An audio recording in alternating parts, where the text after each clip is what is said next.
It all began with love. Real love, the kind that makes you forget reason, family warnings, and even your own fears. Zhenya had always believed that love could conquer everything. When she met Artyom, she thought she had found her forever. He was gentle, polite, well-spoken, and ambitious. He never raised his voice, never showed anger, and seemed to understand her even when she said nothing at all. Her friends used to joke that she had found a man straight out of a romantic movie. And perhaps she had. Artyom wasn't just charming, he had a career that was growing fast, a stable life, and big dreams. When he asked Zhenya to marry him, she said yes without a moment's hesitation. For the first few months, their life together felt like heaven. They rented a small but cozy apartment near Moscow. They cooked dinners together, planned trips, and whispered dreams late into the night. Everything seemed perfect, until one person entered their marriage, Artyom's mother, Tamara Sergeyevna. From the very first day Zhenya met her, she sensed something cold. Tamara's smile didn't reach her eyes. Her tone, though polite, always carried a hint of superiority. She had a way of making Zhenya feel small, like she was a guest in her own life. On their wedding day, Tamara took Zhenya's hands and said, "Now you're part of our family, dear. But remember, you're the daughter-in-law, not the daughter." Zhenya tried to laugh it off, but that sentence stayed with her like a shadow. Time passed. Life settled. Then, one winter evening, Zhenya received a phone call that changed everything. Her father had passed away. It was sudden and silent. The man who had raised her, protected her, and taught her to be strong, gone. After the funeral, she was left with a single piece of her past, the old family home in the Moscow suburbs. It wasn't luxurious, but it was sturdy, filled with memories and her father's quiet spirit. One evening, Zhenya suggested to Artyom, "Why don't we move there? We're paying rent every month for nothing. At least the house is ours. We could have peace, a garden, and no more bills to worry about." Artyom hesitated, then said, "I'll talk to Mom about it." Zhenya blinked. Talk to Mom. But she said nothing. After a few days, he returned with a nod. "Mom says it's a good idea. We should move." So they packed their things and left the city for the quiet streets of her childhood. For a while, life there felt simple again. The mornings were calm, the air was cleaner, and the garden started to bloom. Zhenya worked on restoring the old rooms, painting the walls, and planting flowers by the gate, everything her father would have loved. Then, one weekend, Tamara Sergeyevna arrived. "Oh, don't worry, dear," she said sweetly. "I'll just stay for a few days to help you settle in." A few days turned into weeks. Weeks turned into months. And suddenly, Tamara's clothes filled the closet, her slippers sat by the door, and her voice echoed through every room. She commented on everything, the way Zhenya cooked, cleaned, spoke, even how she breathed. "My Artyom likes his shirts ironed this way," she'd say. Or, "A proper wife doesn't waste time in the garden when there's dust on the shelves." Zhenya swallowed her pride and stayed silent. She didn't want conflict. She wanted peace. But peace didn't last. One cold evening, after dinner, Artyom called her into the living room. He was sitting beside his mother, serious and calm. "Zhenya," he said quietly, "we've been talking. Mom and I think it's time to make things official." "What do you mean?" she asked. "The house," he replied. "It should be in my name."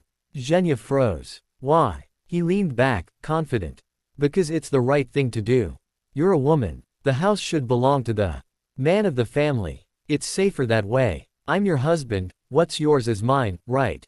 His words struck her like ice. And Tamara added softly, "It's for the best, dear. We're all one family now. The house will still be yours, just under Artyom's name. It's a family base, after all." Zhenya didn't reply. She simply nodded and said, "All right." That night, when everyone went to bed, Zhenya went to the old wooden dresser in the corner of her father's room. She opened the top drawer, the one that hadn't been touched since his death, and pulled out a faded folder. Inside were the documents for the house, the ownership papers, and something else, a will. Her father's will. She read it slowly, tears filling her eyes. And then, for the first time in months, a faint smile appeared on her lips. The next morning, over breakfast, she said calmly, "Okay. Let's do it. Let's go to the notary today and transfer the house." Tamara's eyes lit up. "That's my clever girl. Even Artyom looked pleased, though slightly smug. You see, you're finally thinking logically. A few hours later, they arrived at the notary's office. Artyom handed over the documents with confidence. We want to transfer this house to my name, he said proudly. The notary, a quiet middle-aged man with glasses, started flipping through the papers. He paused when he reached the will. His eyebrows rose. He looked up slowly at Artyom, then at Zhenya. Are you certain you can do this? He asked. Artyom frowned. Of course I can. My wife inherited the property after her father's death. She can give it to me. The notary shook his head. I'm afraid you're mistaken. According to this will, the house doesn't belong to your wife, not entirely. What? Artyom snapped. The notary read aloud, the property legally belongs to her future children. Until they reach adulthood, Zhenya is merely the guardian. She cannot sell, gift, or transfer it to anyone, including you. The room went silent. Artyom's mouth opened, but no words came out. His mother's face turned pale. What nonsense is this? She shouted. Zhenya looked at them both and said quietly, one sheet of paper decides everything. My father knew this day might come. He wanted to make sure no one could take his house, or his memory, from his grandchildren. Tamara's voice trembled with anger. You deceived us. Zhenya's eyes were calm. No, I just didn't tell you everything. There's a difference. For a long moment, no one spoke. The notary slid the documents back across the desk. There's nothing to discuss, he said firmly. The property is untouchable until her children are grown. Artyom stood up slowly, his face expressionless. He turned toward Zhenya, opened his mouth to say something, but said nothing. He simply whispered, we need to think. Then he walked out of the office, his mother following behind. That evening, when Zhenya came home, the house felt strangely quiet. She saw the suitcase by the door, Artyom's. His clothes were gone, his shoes too. On the kitchen table lay a note. We need time apart. I'll stay with Mom for a while. Zhenya folded the note and placed it inside the same dresser drawer that held her father's will. Then she sat down in the silence of the living room. The clock ticked softly. The garden outside rustled with wind. For the first time in months, she felt peace. Days turned into weeks, and weeks into months.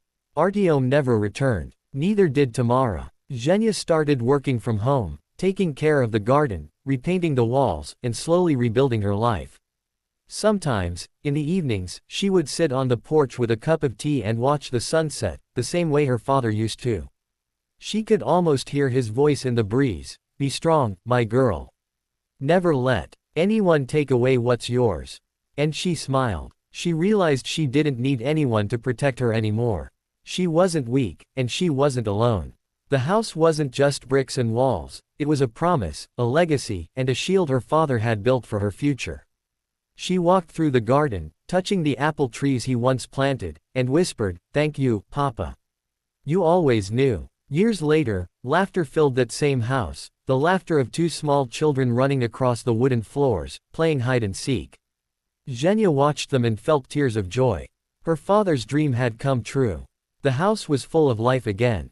And every night, as she tucked her children into bed, she would look around and feel a deep warmth in her heart. She was home, truly home.